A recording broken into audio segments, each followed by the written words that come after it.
Okay, Be'ezrat Hashem, Naaseh v'Natzliach. I want to welcome you to another session of our Parashat Shavua learning here at Shari Ezra, Parashat Pinchas. Before we get started, I'd like to dedicate this class to the Ilui Nishmat of Shulamit Bat Malka Sultana, Yosef ben Mazal, and Dov Ber ben Benyamin Eliyahu, David ben Zohar, Rina, Yaniv ben Rina, and Michel ben Zohara, Aviv ben Vivi. Also, this should be to the Refuah Shelema of Amram ben Zohara. You have anybody?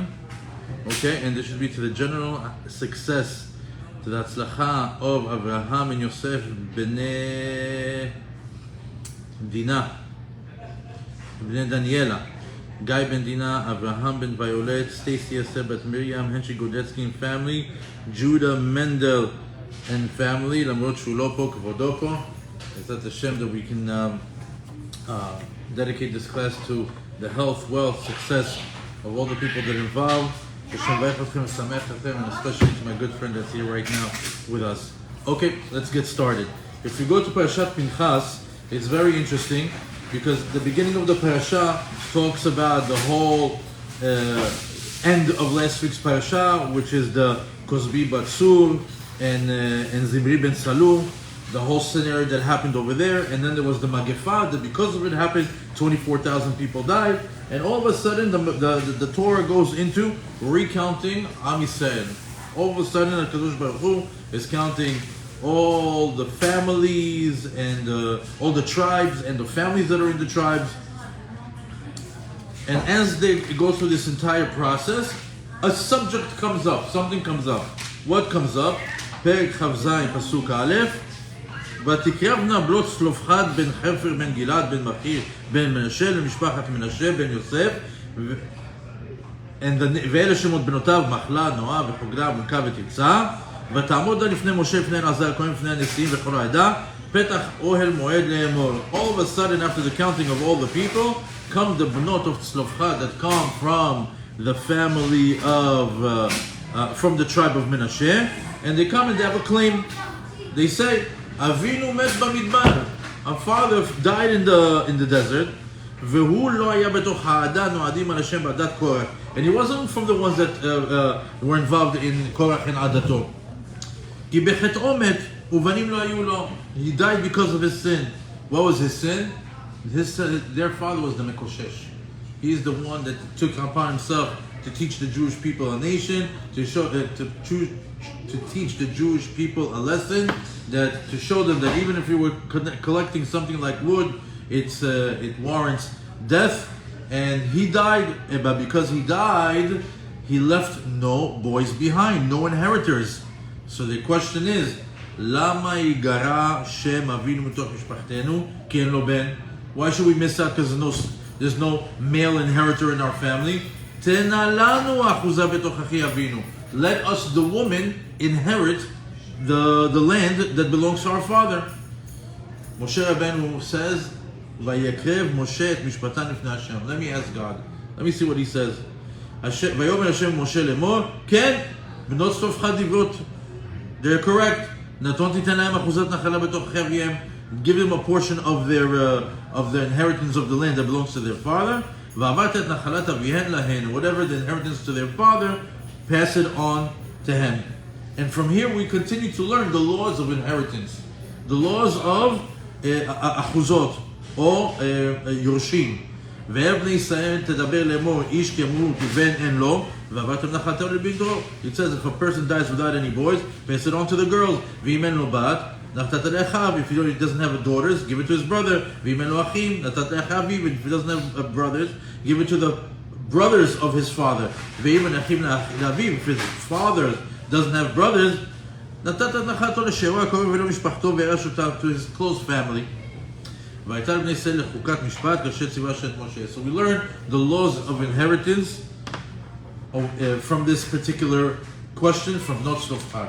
Well, right after that, the following pasuk, Hashem tells Moshe, עלה אל הר העברים הזה וראה את הארץ אשר נתתי לבני ישראל. Go on top of the mountain and look at this beautiful land I gave to the Jewish people, the land of Israel. וראית אותה, ונאספת אל עמך, גם אתה כאשר נאסוף פרעה לאחיך. Look at it, and then it's time for you to die, and you're going to go exactly like your brother Aharon. And why? כאשר מריתים פי במדבר ציין במריבת העדה להקדישן במים לעיניהם, הם מריבת קדש במדבר ציין. And the reason why, you didn't sanctify my name, you had a chance to speak to the rock, you hit the rock, because of that, you didn't sanctify my name in front of all the Jewish people. For that reason alone, you are not going to go into the land of Israel. Now, as soon as the Kadosh Baruch Hu shows him Israel, and Moshe Rabeinu understands that he can't go to Israel because of what he did, Pasuk Yud Bet,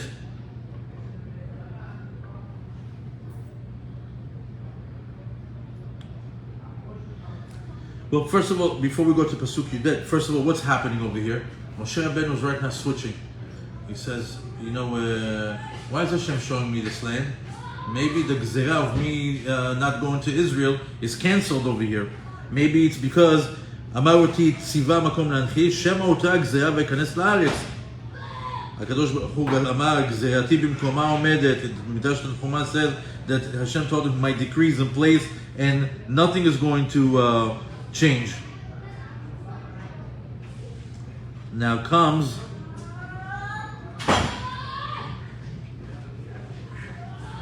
if we just stop right here, we have to ask a few questions. First question, why out of all the mention of all the tribes and all the families in the tribes and all what's going on with Bnot Tzlofchad, why don't we hear nothing about Moshe's family? There's not one mention of his family or his children. Second question,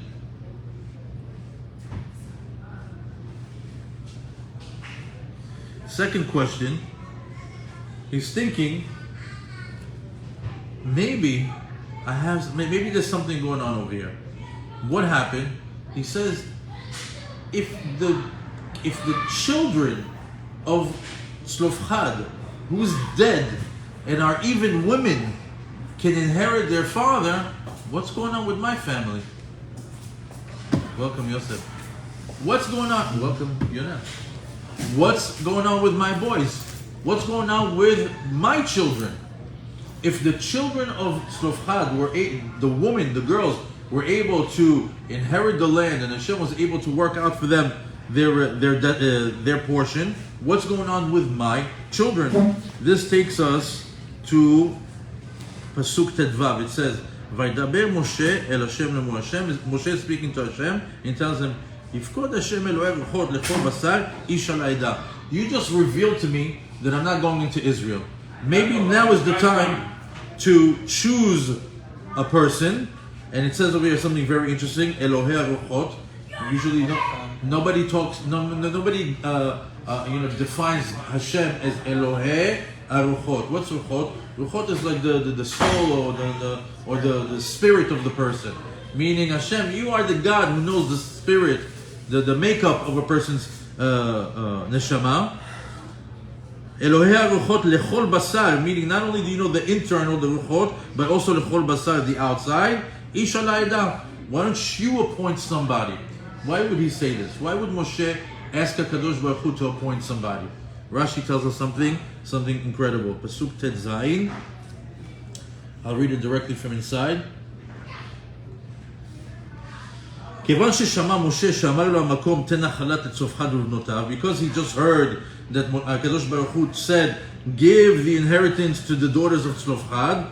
Amar, Hegia Sha'a She'ed Bait Tzarachai. Maybe the time has come for me to say what my needs are, right? I'm not going into Israel, but I have children. Maybe it's time for me to set my will straight. Shirshu Banai et Gdulati.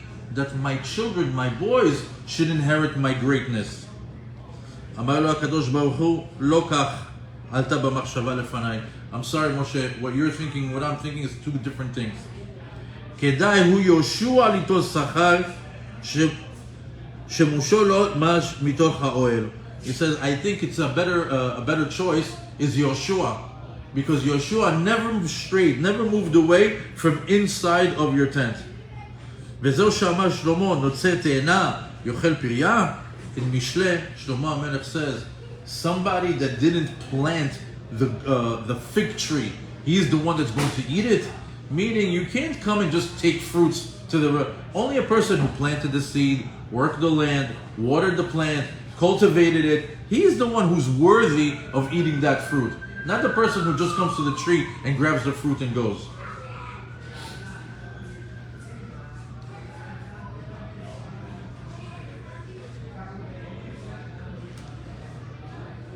So Moshe thinks that maybe his children can take over his position. HaKadosh Baruch Hu turns him down outright and says Yeshua can do it, and gives him a reason why. And we have to ask the question, what happened to Moshe's children? When we look at the greatest rabbi of all times, Gadol Hador of all Gadolei Hador, obviously we think that his children are going to be what? A prime example of education. A prime example of what the perfect father can produce as the perfect children. It's Moshe Rabeinu. But here we see that when Moshe Rabeinu thought that his children can follow in his footsteps, HaKadosh Baruch Hu himself says, sorry, somebody else is better for the job. Why would that be? So in order to understand what's going on with his children, we have to go to the beginning. First of all, what are the names of Moshe's children? Does anybody know? Gershom ve'Eliezer. So the Torah, by the way, tells us their name, the reason of their name, and never mentioned again. It's incredible. It's as if they give him like a mention, and never again you hear about anything that's ever happened with them. In Sefer Shemot, Perek Bet, Pasuk Chav Bet, it says, "Vateled ben, vayikra et shemo Gershom." Why? Ki amar ger haiti be'eretz nochriya. Why did he call him Gershom? Ki ger, because I was like a stranger in a foreign land. By the way, it's very interesting. You notice that a lot of the names in biblical times had meaning. Moshe Rabeinu never wanted to forget the time that he was ger be'eretz nochriya. Every time he looks at Gershom, he remembers that he had a child while he was a ger in Eretz Nochriya. I have a friend of there's many people that continue this minhag. I have a friend of mine, I know in certain communities, when somebody's in trouble or the wife is in trouble with a pregnancy, and all of a sudden they beg for mercy that nothing should happen to the kids. What do they call to the child? Rachamim. They call him Rachamim, right? Or if they say, if they have a good sign. I have a friend of mine, his wife's name is what? Bracha Tova. Why? The parents, when they saw her, she's what? Bracha Tova. I have a friend of mine also, almost all his children have a meaning. His last child, Baruch Hashem B'la Ayin Hara, was what? Aliyah Tova. That's her name, Aliyah Tova. Why? He said, that's why I'm in my life right now. Right now I'm in Aliyah Tova, and that child is going to remind me of that all the time. It's something that is very modern and hip, but it's in ancient times. We see that Moshe Rabeinu said Gershom. His second son, ושני בניה, אשר שם אחד גרשום, כי אמר גר הייתי בארץ נוכריה, ושם האחד אליעזר. Why does he call him Eliezer? כי אלוקי אבי בעוזרי ויצילני בחרב פרעה. Because when he finally heard that Paro died, that he's no longer in power, he says, that's it, I have no more fear. And who saved me from Paro's sword? HaKadosh Baruch Hu, this kid, I'm going to call him Eliezer, to forever remember that Hashem helped me out. So we have Gershom and Eliezer. Now, it's interesting again, after this they're never mentioned again.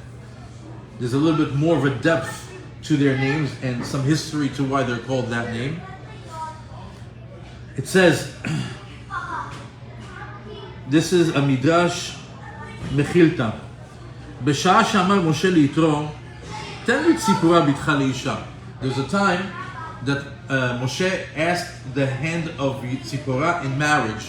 Her father Yitro tells him, אמר לו יתרו, קבל עליך דבר זה שאומר לך, ואני נותנה לך לאישה. He says, if you accept one thing, I give you Tzipora as a wife.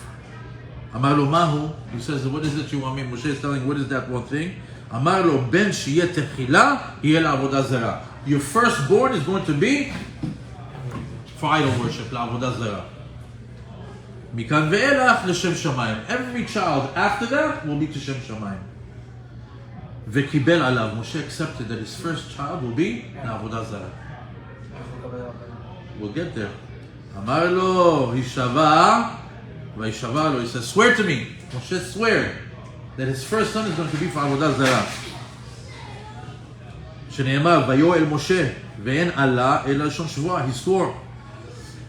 לפיכך, הקדים המלאך להרוג את משה. Remember when Moshe Rabeinu was on his way to Mitzrayim, the angel came to kill Moshe. Why was it?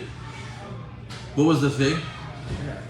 Well, because he didn't circumcise his son. He didn't circumcise Gershom, right?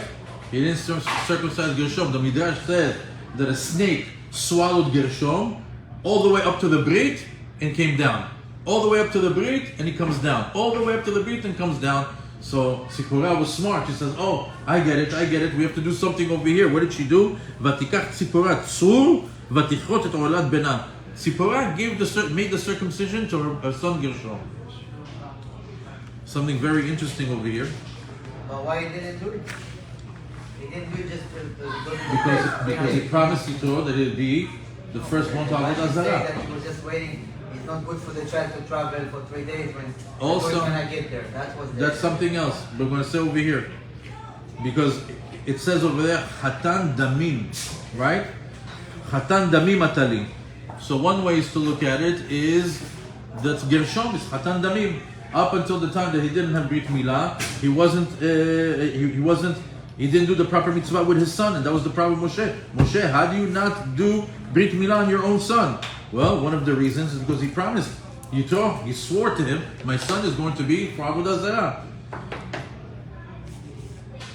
There's another midrash that says, that Tzipporah says, Asiti zot ki lema'ani hayita chatan hamavet. She's talking now to Moshe.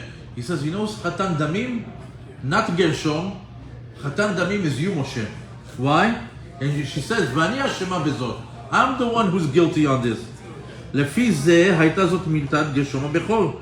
שאיתו התנה אותו כי יהיה לעבודה זרה ולא נימון. She said, the only reason why this is happening is because to marry me, you promised this. This whole thing that's happening with Gershom is because you are Chatan Damim to me. You made a promise to me for marriage. Not because of you didn't perform the mitzvah with Gershom. Furthermore, there's a beautiful chidush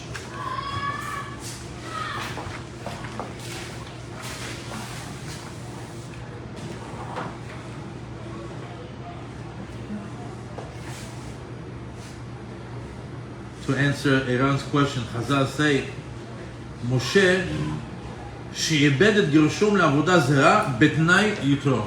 What did Moshe Rabeinu tell Yitro? That the firstborn is going to go to עבודה זרה. Okay? לא שהייתה כוונתו לעבודה זרה ממש, he's going to do idol worship. עבודה זרה, עבודה שהיא זרה לא. What's עבודה זרה לא? בטח שהוא שינה. הוא אומר עבודה זרה, מה עבודה זרה? I am Moshe. I'm a holy man. What's something that is strange to me? Physical work. So he says that what? I promise they do avodah zara, meaning what? They don't do physical work, not idol worship.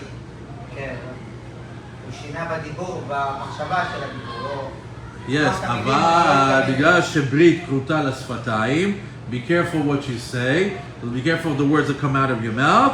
לכן אותו הלוי שהיה כהן למיכה היה בן גרשום. So just so you understand how important it is to watch your speech. There is a story about the son of Moshe.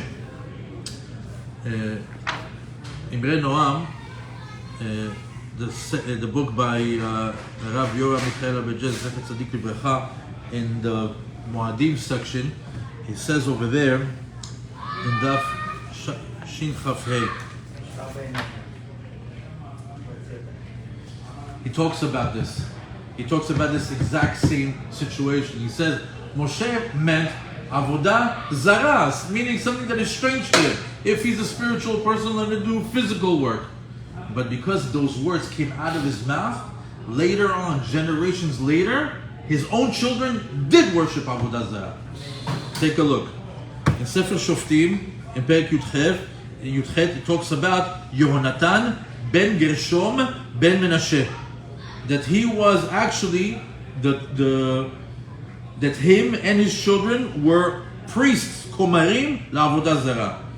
Masechet Baba Batra on the 109th page on the second side, it says that Yehonatan ben Gershom ben Menashe, Yonatan ze beno shel Gershom, shaya beno shel Moshe Rabeinu.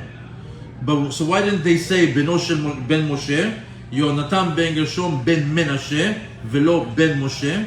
Because of Kvodo of Moshe Rabeinu, they changed it ben Menashe, because it's supposed to be Yonatan, the son of Gershom, the son of Moshe. How did they put it? Yonatan, the son of Gershom, the son of Menashe. They changed it in order to save the honor of Moshe Rabeinu, in order to not publicize that his own grandson became a priest to Avodah Zarah. So in Baba Batra it tells the story about him, what happened. He went to such a low level. How did he become such a high priest? They gave him a good salary. They gave him a very, very high salary. And a monthly salary, they tell him, you come work by us, we're going to give you a super high salary. And David HaMelech sees that the grandson of Moshe Rabeinu is a priest for Avodah Zarah. So he tells him, Yonatan, I'll pay you more. I'll tell you more. I'm going to let you be Sar HaOtzar. I'll let you be the treasurer of my finances. And I'll give you a much higher salary.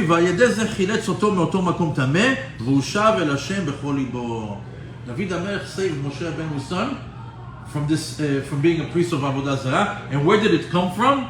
Just because Moshe's lips said Avodah Zarah, even though that he didn't mean.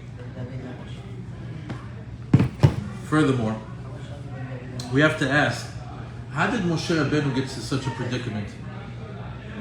Some things just don't fit. Moshe Rabbeinu's children, it's the type of thing that you walk into Moshe Rabbeinu's house and you see the perfect example of how it should be, the Derech Eretz, the Torah learning, the epitome of a good Jewish boy. How did we get to the point that they're not even mentioned, that we don't know anything about them, and that even his progeny, his offspring, got to the point of priests, Kohanim la'Avodah Zarah? As a matter of fact, this is Moshe's immediate family. But if you think about Moshe's family, right? Let's put ourselves in the place of Moshe Rabeinu. Look at this. Moshe Rabeinu was surrounded by family. You have to understand, how is it possible that Moshe has these children? Meanwhile, he's surrounded by Aaron and Miriam and their children. Take a look. When the Jewish people went to fight Amalek, and Moshe Rabeinu was standing there with his hands, who's holding Moshe's hands so they don't get tired for prayer? Who's on the right? Aaron, his brother, holding up his hands. Who's on the left? Hur, Miriam's son, is there. Aaron and Miriam and Moshe. You see, he's surrounded by his family, not his two boys. When it came to the inauguration of the Mishkan, the Chinuch of the Mishkan, what we see, Aaron and his children are heavily involved in the Mishkan. They're the priests. They have the clothing. They do all the korbanot. They're servicing Am Yisrael. Heavily involved in the Mishkan. On the other side, who do we have? Miriam again. Her grandson Betzalel is doing what? He is the one with Chokhmato. He's the one that was able to put all the things together. So once again, comes to the Mishkan, we have Aaron's children. We have the children of Miriam and Moshe. Where's his children? Nowhere to be found. As a matter of fact, in Perek Gimel, this is also very, very interesting. In Perek Gimel, Pasuk Aleph, also, when they were counting, same thing like this week's parasha, when they were counting after the Magefa, after the death of the 24,000 people, Hashem said, count the people again and count the families again. In Sefer Bamidbar, it also started, but in Perek Gimel Pasuk Aleph, it says, Ve'ele toldot Aharon u'Moshe. Beyom diber Hashem et Moshe be'ar Sinai. So Rashi asks here a question. Ele toldot Aharon u'Moshe? which children that Aaron and Moshe share? Aaron has his children, Moshe has his children. How can the toldot of Aaron be also the toldot of Moshe? Rashi tells us, ואלה תולדות אהרון משה אינו מזכיר אלא בני אהרון. Something is off over here. Tell me, these are the children of Aaron and Moshe. Okay, נדב, אביהו, אלעזר, איתמר, okay, Pinchas, Moshe, Gershom, Eliezer. There's no mention of Gershom and no mention of Eliezer. ונקראו תולדות משה, but however, why are they called that they're the children of Moshe? לפי שלמדן Torah, because he taught them Torah. What do we learn from here? מלמד, שכל המלמד את בן חברו תורה, מעלה עליו הכתוב כאילו ילדו. So we see over here that any person who teaches somebody else's children Torah, it's as if he gave him birth. Why? Because he's not his physical father, but he's what? His spiritual father. His physical father gave him physical birth. He's in this world because of him. But the rabbi is the one that gives him what? Olam haba. His biological father gives him Olam Hazeh. His spiritual father, his rabbi, gives him Olam Haba. And because Moshe Rabeinu taught him Torah, Aaron's children counted as if they were Moshe's children. Now, אבל אם אבא שלך הוא הרב, אז... זכית, שתי עולמות. זה הרווחת, אבל זה בעיה. אם אתה צריך לבחור בין זה לזה, זה בעיה. כתוב בגמרא. כן, אתה You didn't teach Gershom or Eliezer? So we're gonna get to that. So we get to another interesting מדרש in the ספרים. רבי נתן אומר, היה מתעצב בליבו שלא עמד אחד מבניו. Moshe Rabeinu was actually sad that none of his children was able to continue in his footsteps. אמר לו המקום, והלא בני אחיך אהרון כאילו הן בניך. But Aaron's children are like your children. ואף מי שאני מעמיד על ישראל is like your children. And any person that is going to learn the Torah is going to be like what? Like your children. So that means what? Moshe Rabeinu has millions and millions and millions of what? Spiritual children. I don't know if that's a nachama yet.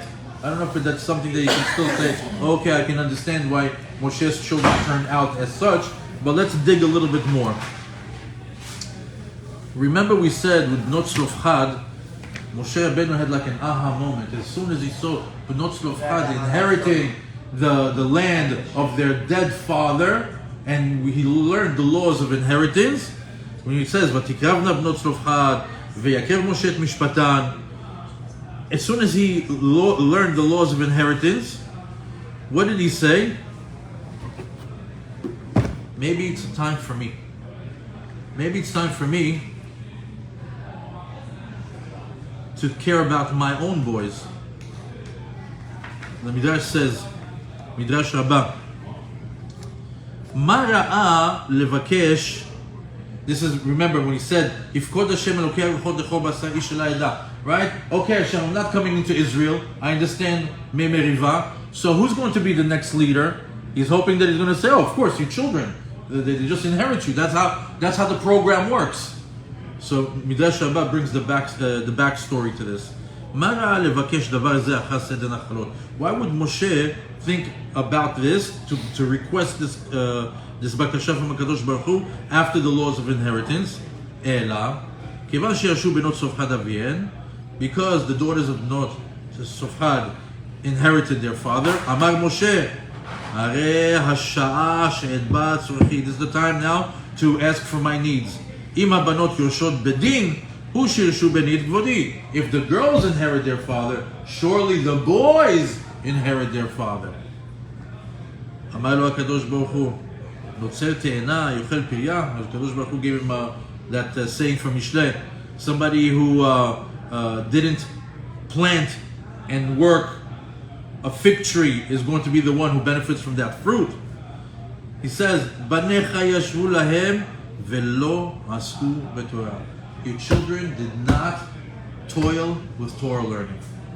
Yoshua, הרבה שירתך והרבה חלק לך כבוד, והוא היה משכים מערים בבית הוועד שלך. He says, but Yoshua, he was servicing you, and he gave you honor, and he used to wake up early in the morning, go to sleep late at night, all for your sake. הוא היה מסדר את הספסלים, והוא פורס את המחרצאות, used to prepare the בית המקדש with the chairs and the carpets.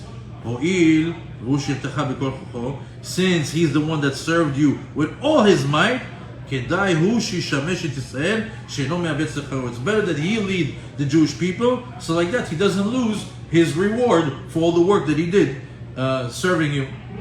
כך לך את יהושע בן נון וחומר, מדרש רבה says, that's how Hashem answered him, that he takes Yoshua and not his children. Now over here, the answer begins to unfold. Hashem said, "Shelo asku b'Torah." What do you mean shelo asku b'Torah? We know that Sipporah, Gershom, and Eliezer did not have the same experience as the Jewish people.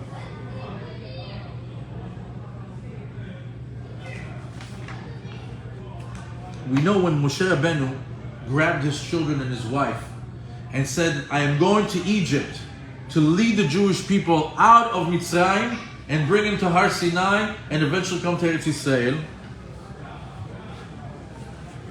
It says in Rashi, כשאמר לו הקדוש ברוך הוא במדיין, לך שוב מצרימה, when הקדוש ברוך הוא gave Moshe the instruction to go back to Midian so he can go back to Mitzrayim, and it says, ויקח משה את אשתו ואת בניו, and Moshe picked up his family, his wife and his 2 children, ויצא אהרון לקראתו, ויפגשהו בהר אלוקים.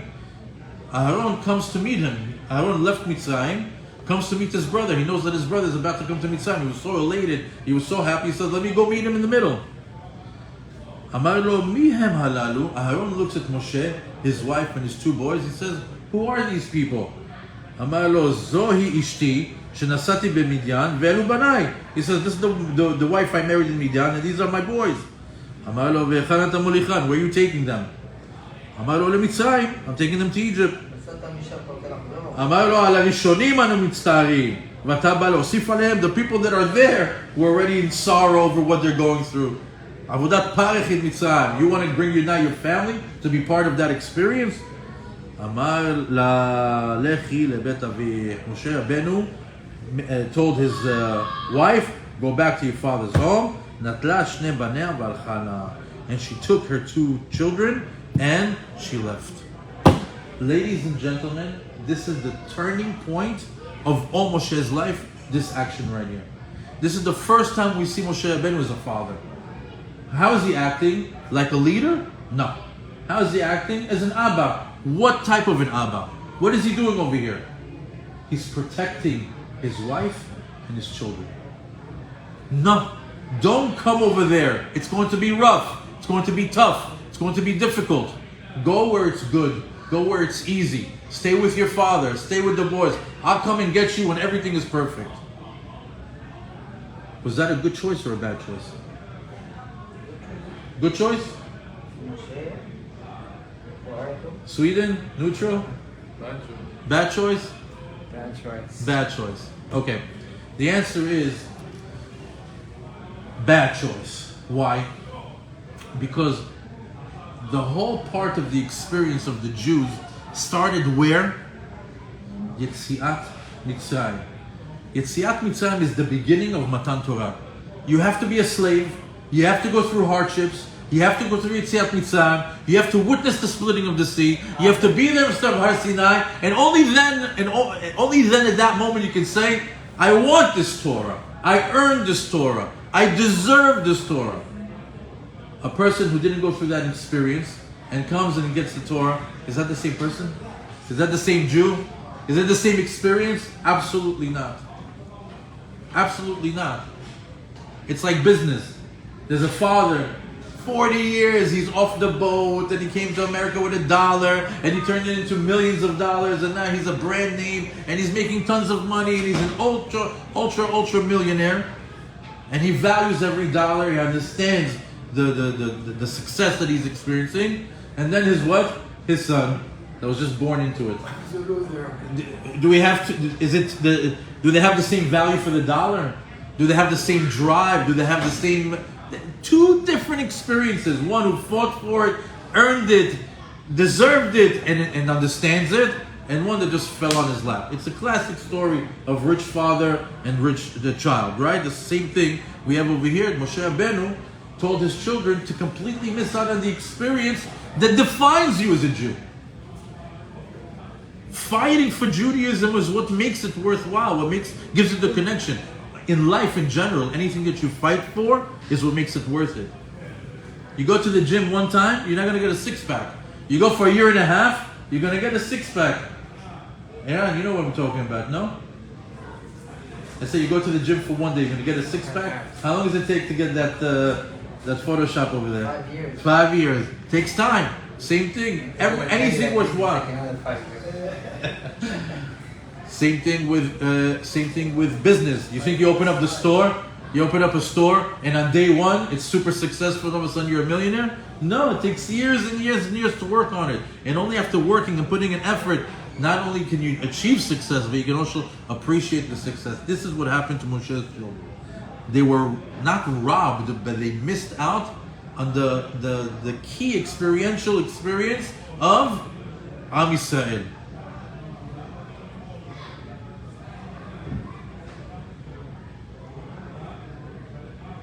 The key point over here with Moshe's children is that they did not have the same outlook on the Jewish experience.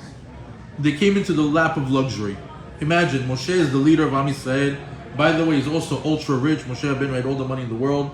Not only that, they're in the middle now of the desert. They got man, get Be'er Miriam, Anene Kavod. What is their experience? They're in the lap of luxury. Gershom and Eliezer are coming into the experience. They came into the part of the reward, of the sachar. They didn't participate in anything that led up to this sachar.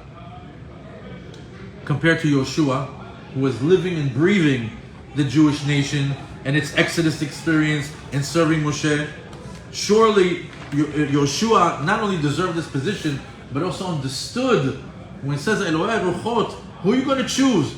He's going to choose somebody that understands the human condition of the Jewish people, of a slave that now has been emancipated. You think Eliezer and Gershom can lead people like that? They've never experienced it. Only a person who's been there and done that can go and preach to somebody and say, let me show you how I can help you. Eliezer and Gershom did not have that. Yoshua was qualified, he was experienced, he was groomed for the role. Bnei Moshe had no clue.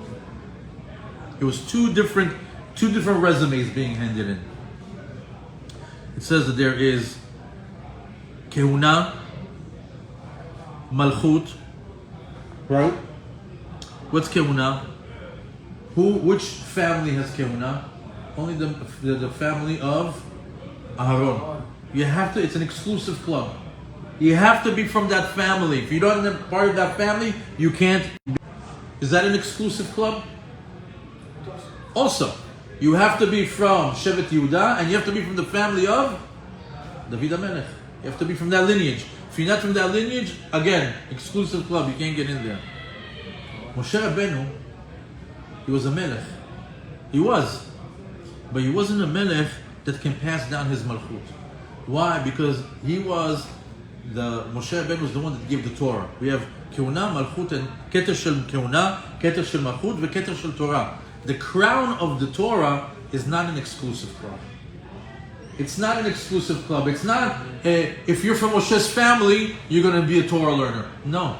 The Torah is for everybody. It's open for everybody. It's not an exclusive club. It's an open club. It's there. If you want it, work for it. Work for the Torah, it's yours. You don't work for the Torah, it doesn't get passed down. We see that Moshe Rabeinu, the ultimate rabbi, could not pass on his position or his role as a leader to his children. Why? Because the role of Keter Torah has to be earned individually. It's not something that gets passed down. And we see this nowadays, that sometimes we have huge rabbis and their children are not holding. Why? Because it's up to the child to pick up the Torah and make it his own, not for the father to pass it on. By the way, Moshe knew this. This is not a big secret.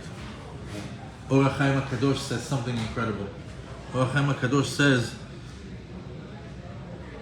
after Chet HaEgel, Kadosh Baruch Hu says, I'm going to annihilate the Jewish nation and I'm going to start brand new with you and your family. What was Moshe's response? Mechenina misifrecha. Why? Why would his response be Mecheni na misifrecha? Moshe Rabeinu, he just said, let's start fresh with you and your boys. He says like this. He says, Mecheni na misifrecha im ha'am hazeh. If this nation is not the nation that you're going to make your own. Why? My boys, Moshe Rabeinu, Gershom and Eliezer, never did Yetziat Mitzrayim. They never saw Yetziat Yam Suf. They weren't there at Matan Torah. You can't start a family. They're not going to follow your Torah. They're not going to follow your ways. They didn't have the experience to tie them into Taryag Mitzvot. They're going to rebel. The only people that are going to be able to perform Taryag Mitzvot are those people that were slaves, left Mitzrayim, did Kriyat Yam Suf, and saw Har Sinai. Those are the people that deserve. And if those people are not going to be the nation that you're going to save, why? Because he had no faith in his children to start a whole new Jewish nation. It wasn't in them. Or Chaim HaKadosh said that. It's incredible because you see that Moshe Rabeinu is a real individual. Some people would say what? Okay, let's start. He said no.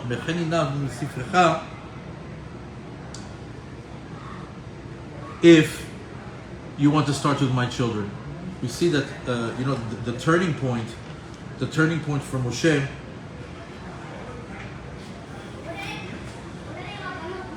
The turning point for Moshe is when he protected his children. If he didn't protect his children, if he let them go to Mitzrayim, they'd be worthy just like anybody else. He might have a strong claim. What do we say? What do we say in Shabbat? Right? What do we say? החס על הנר, מה הוא? אבל מה הוא? פטור או חייב? חייב, why? He says,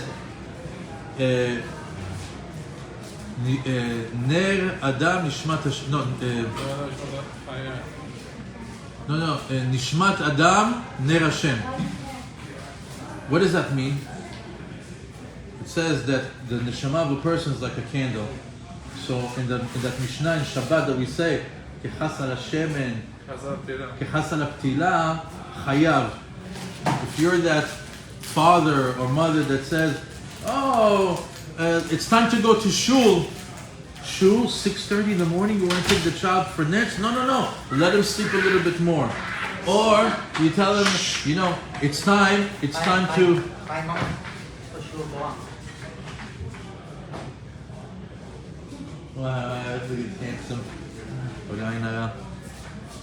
You know those parents that protect their children? Let him sleep at Shabbat. He wakes up all week long to go to school. Let him sleep on Shabbat. Let him sleep late. You're protecting, right? Or those parents that say, when he grows up, when he's bar mitzvah, now let him play. Let him be on the tablet. Let him watch TV. Later on, he'll be religious. What do we say? Chayav. You're going to be chayav. Because that's what Moshe did. He protected his son. Later on, what are you going to say? The greatest leader of Am Yisrael, his children turned out that way. Why? Overprotective parents. Overprotective parents.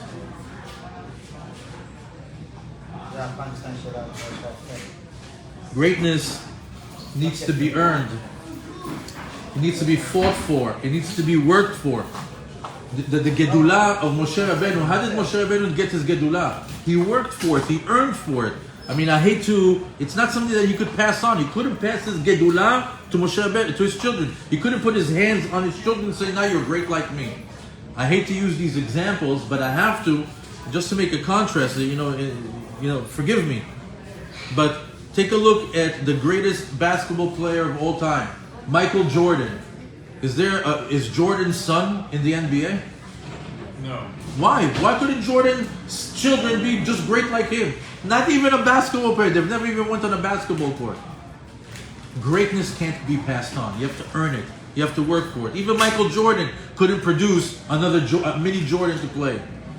Again, forgive me for these examples from the side of Kumar. Lehavdil. The greatest singer of all time for the Goyim is Elvis. His son, his daughter ever come out with a record that made him great like it? No. Why? Greatness is earned. It's not passed on. Einstein, one of the greatest minds of all time. Is there an Einstein Jr.? There is. It's CDs for little kids. I don't know if you guys know. It teaches them ABC. Baby Einstein. But it's not this. Even the greatest minds couldn't produce another great mind, because greatness has to be earned. Which means what? We have to teach our children to earn their greatness. It's okay to push the children to be great. Abba, I only want to read one aliyah. No, let's read the whole parasha. Abba, I just want to do Aleph Bet from Aleph through Yud. Why? Let's do the whole 22. Abba, I only want to fast half a day to Shiva Sabet Tammuz. Why? You almost bar mitzvah. Push yourself. Maybe you can do a full day. Push the children. To protect the children is not our job. Our job is to promote them, to push them to the best that they can be. And as adults, we know when we are pushed, we achieve more. You ever go to the gym? If you go by yourself, maybe you do 15, 17, 20 minutes max. When there's a trainer, 60 minutes. No mevatel daka. We should have trainers like that in the kollel. They don't let you mevatel not even 1 minute. You go with a trainer, he doesn't spend a minute. Why? He pushes you. Did you ever try to learn by yourself?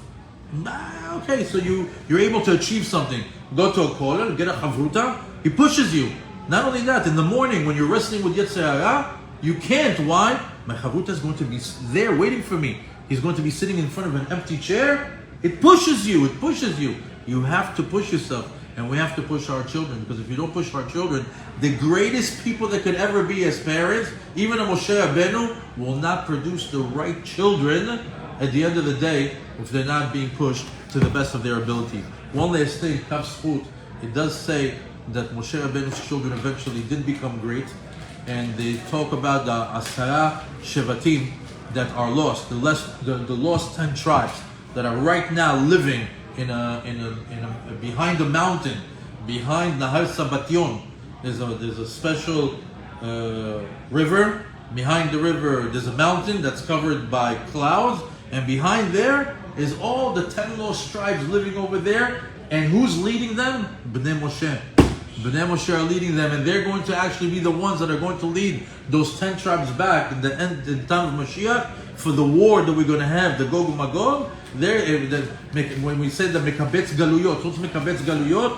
Those are that we bring the 10 tribes that are lost into the fight with us, and they said that they're big and they're strong and they're holy, meaning you're going to see some real incredible looking Jews coming in the future. Who's leading them? Bnei Moshe. Hashem varech otchem, samach otchem. Thank you for listening, and Be'ezat Hashem that we every, like the Baal Tanya says, Chayav Adam lichyot im hazman, which is the parsha. Parashat Shavua always has the message. Always the message. זה הפרשה? מה שאמרת עכשיו? מה? זה הפרשה? מה? בטח. מה הפרשה? בנות צלופחד. בנות צלופחד זה הנושא. אחרי בנות צלופחד, הוא שאל מי ינהיג את עם ישראל. רש"י אומר לנו, למה הוא חשב ככה? הוא אמר, אולי הבנים שלי. Gershom and Menashe are not mentioned in this week's parasha. They're not mentioned. They're only mentioned once in the Torah. But we took him out from Rashi to say, why not? מה השם של הפרשה? מה השם של הפרשה? פנחס. פרשת פנחס. משה רבנו עלתה לו במחשבה, what about my boys? So we're talking today, what about Moshe's boys? That's what we wanted to say. That we don't speak about them. We don't know about them. We got a little bit of history about them and realized why they weren't spoken about and how they got to the situation that they're in and what happened to them and also in the future. So sometimes you have to not only look at the psukim, dig in the Rashi. And after you dig in the Rashi, you dig a little bit more and you find the beautiful midrashim and divrei chizuk. And when we say chayav adam lechyot im haparasha, chayav adam lechyot im hazman, the Baal Tanya is saying that you have to live the parsha every time you open up Parashat Shavua. There's a lesson for today, and the lesson that we extracted for today is that we have to push the children in the right direction.